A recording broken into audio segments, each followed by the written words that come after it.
It's Richard Beauvoisin here on Radio Bars talking to Chesney Hawkes. He is live here on Zoom. Good morning, Chesney. Good morning, Richard. How are you today? I'm very well. Yeah, very well. It's been a bizarre day already, and I didn't think I'd be talking to you today, but here we are. Life is such. And we had problems getting on Zoom because I had two-factor authentication, which was a real pain, but there we go. Modern day problems, Richard. We It all have really it. is. We can all relate. Never mind. Now, you are here to talk about your upcoming tour and your album as well. I've just played Live Forever. So, Oh, how is the tour going so far? really, really well. I have to say, it is humbling for me and so emotional to be playing these venues now, 34 years after my first record, and have people kind of singing along to the new songs. It's amazing. It's kind of, I guess, why we do it. And it's been really fun and sold out crowds everywhere we go. And so I'm humbled, and grateful. How did it feel, kind of, because you were on tour with James Blunt before, weren't you? Kind of going Yes, around as a, go exactly. on. It's like a game of two halves. This is. I went on tour with Blunty around Europe. And we were playing in like huge, arenas all over, like in Vienna and Amsterdam and Brussels and all, Hamburg, Munich, Paris, all these incredible places. And then the second half of the tour is a headline tour for me, and obviously smaller venues up and down the UK. And yeah, it definitely is a game of two halves. Is it doing the smaller venues? I teach dancing for a living. That's what my normal job is. And sometimes we're in quite small venues, and sometimes in really big venues. I actually prefer the smaller venues because I feel it's intimate. I feel I'm actually in touch with those that are watching me on stage. How do you feel about it? Oh, definitely. I mean, I like both. I have to say, there's nothing quite like a rush of walking on stage in front of 20,000 people, and then you see all the lights and everything. I mean, that is like hair on the back of the neck. But you're right, and I do really appreciate the intimate venues. I tend to talk a little bit more. You get to know me a little bit better. I can see the whites of your eyes. I do end up doing like a meet and greet, and afterwards, and go and come and meet everyone. It's nice. I like the intimate ones a lot.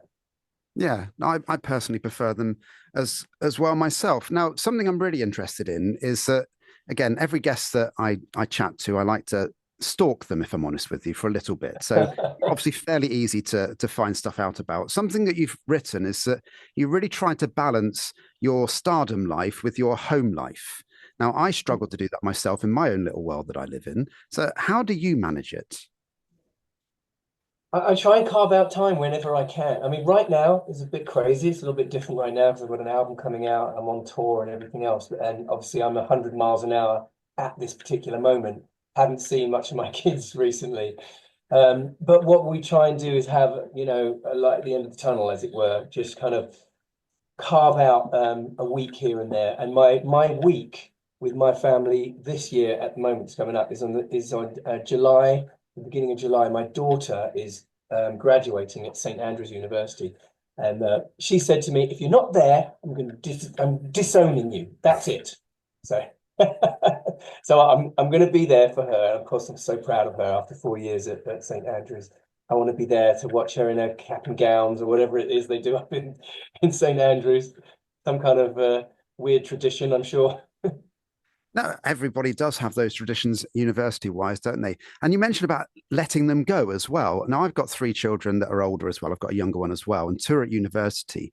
And it's been really weird for me because I've had the scenario of they've been in my life all the time and then all of a sudden not. And that's really strange. Yeah, I think it's a rite of passage, isn't it, for us parents that, they get to a certain age, and my kids are there now, late teens, early 20s, where you kind of got to let go a little bit. They're going to find people in their lives that are going to be influential in their lives, whether it's a partner or your new friends or whatever, and work partners and stuff like that. You just have to, realize that that is their path, and that's the title of my latest album is called Living Arrows, which is exactly about that. So it comes from a Khalil Gibran poem called On Children, and it likens your children as living arrows, and you pull back the bow, and we have to let them go. So Yeah. you let them go off in the world, and yeah, somebody said to me, it's like letting your heart ripping it out of your body, letting your heart walk around on its own. That's how it feels, doesn't it? Letting your kids go like that.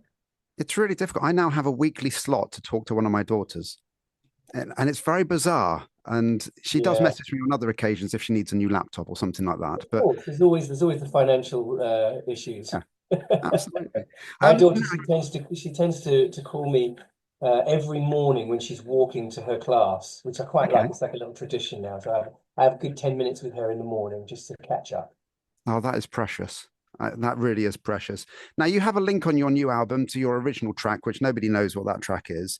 No, And good old Nick Kershaw. Okay, now I turned 50 last year, and I have the pleasure of this is my sad little world I live in. don't live a Of day over 49. Sorry, Karen. That's okay. Of being a member of the Nick Kershaw fan club back in the 80s. Me And too. I was like, and he wrote The One and Only, didn't he? But he also co-wrote Live Forever, didn't he? He did, yeah. Nick and I, we obviously have known each other now for over 35 years. Um, I was a massive fan when I was a kid, just like you were. Yeah. I'm not sure if I was a member of the fan club, but I was a massive fan, and he was very influential on my songwriting and everything. But over the years since we've met in the early 90s, we've written hundreds of songs together. Some I've had on his albums, and which I'm very proud of. Some have been on mine. And yeah, on this particular record, Nick has 3 songs on this album, co-written with me. Right. And how is it working with him then? What's your processes? I'm always intrigued. Is it Well, the like, great thing about Nick is you learn something new every time you work with him. I've written songs with him where it's just 2 guitars and we just thrash it out. I've written songs where it's like let's just hone in on a lyric, and then we kind of start with a lyric and a concept. Other times it's like you sit in a computer and play some keys and kind of muck around. And this is a story I tell all the time actually about Nick when I'm asked about writing with Nick. We had this experiment. He said, let's try something totally new. Let's write a chorus and then we can write in reverse. So we write a chorus, then we'll figure out a really good way to get into the chorus. So mhm, then we write a pre-chorus, and then we think of a really interesting way to get into the pre-chorus, which ends up being a verse. So you write in a very different way. And if you really study music, and certainly Nick's music, you'll hear that it's very interesting and very, very clever. Like The One and Only, for example, you wouldn't know it because it sounds like just a pop banger, which it is, but it's in 4 different keys, which is okay. very, very rare for a pop song. That is. Yeah, I'm just thinking about the song. I suppose it is, isn't it? Yeah. Oh, it does, yeah, yeah, absolutely. It moves around all over.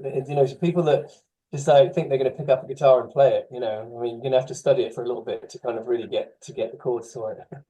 Now, the last time I saw you on TV was performing that song on Michael McIntyre's Big Show, Yes. when you were the unexpected star of the show. How did it feel when the curtain dropped as such? Like you, it was like a surprise birthday party on steroids. Yeah. It's like one minute I'm in this little room which was kind of like a makeshift safe place, and all the walls come down. Suddenly, there's 3,000 people right there because you're in Drury Lane Theatre, and then you quickly realise that there's 7 million people watching you on TV. So Yep. it was like muscle memory, though. You have to, if I can't sing that song in my sleep now, something's wrong. It's it's one of those strange questions, isn't it? So I watched Newton Faulkner. I don't know if you know of Newton Love Faulkner or you. not. Watched him in Bath very recently, and he said, "I'm now going to play the song that pays my mortgage."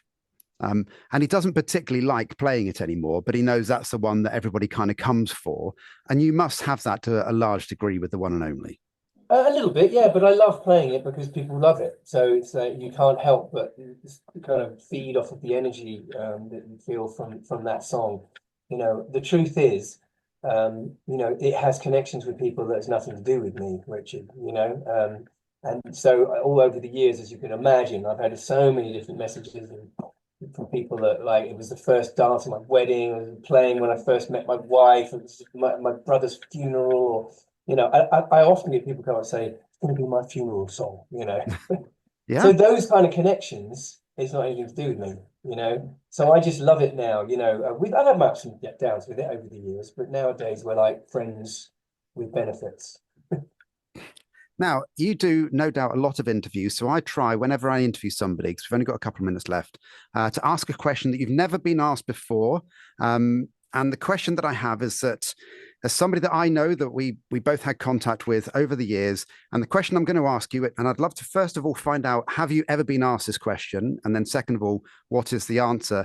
And that is, what's the strangest thing you've ever found in a dishwasher? First of all, have you ever been asked that question before? I've never been asked that question before, but I know where you're going, and I have no idea how you found out about this. We have a mutual contact. Let's go that far. Okay. So, okay. Are we post watershed here?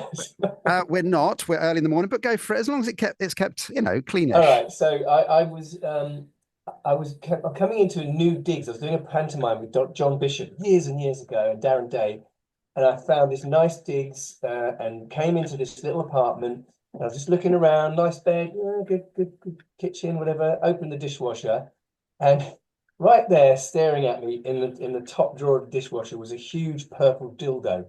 So, can't believe I'm saying that on radio, Bath. Well, you are. I can't believe I asked the question, but that's a different matter altogether. Yeah. How did you feel when you saw it then? Well, I was obviously in shock there. It was, but it did make for a good anecdote, which I've never There told you on go. radio in public. You now have. So new from Chesney Now, Hawkes, not only a new tour, a new album, but a new anecdote, which he's now performed live on radio. well, thank you for making that happen, Richard. That's I okay. appreciate it. I know our time is up. So remind everybody where you're on tour and what the album's called. Well, if you go to chesneyhawkes.com, all the tour dates are there. I'm in the middle of the tour at the moment, just up north in Bury tonight, Newcastle, I've got Sheffield. So there's a few there, and the album is called Living Arrows, and it's released on the 4th of April. It is available to pre-order right now. So go get it. Brilliant. Thank you so much for your time today, Chesney. Oh, thanks for having me, Rich. Take care, man. Have a great rest of your day. Thanks, man. Take care.